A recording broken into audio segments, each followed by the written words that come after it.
एक दिन जंगल में शेर और हिरन की मुलाकात हुई। शेर ने गुर्राते हुए कहा, हिरन, तुम तो बहुत भागते हो, लेकिन ताकत तो मेरे पास है। आओ देखते हैं कौन ज्यादा तेज है। हिरन मुस्कुराया और बोला, ताकत अपनी जगह, लेकिन दौड़ में सिर्फ ताकत नहीं, होशियारी और हिम्मत भी काम आती है।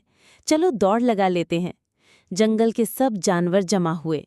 लोमड़ी ने दौड़ की लकीर खींची और कहा, जो दरिया के किनारे पहले पहुंचेगा वो जीतेगा। दौड़ शुरू हुई। शेर जोर से धाड़ा और तेज दौड़ा, लेकिन थोड़ी ही दूर जाकर थकने लगा। हिरन ने हल्के कदमों से चालाकी से रास्ते बदले, कांटों से बचा और आखिरकार दरिया के किनारे पहुंच गया। शेर जब हाँफता हुआ पहुंचा, हिरन पहले ही जीत का जश्न मना रहा था। लोमड़ी ने ऐलान किया, दौड़ वही जीतता है जिसमें सब्र, होशियारी और मुस्तकिल मिजाजी हो। शेर ने हिरन की तारीफ की और कहा, आज मैंने सीखा कि सिर्फ ताकत काफी नहीं,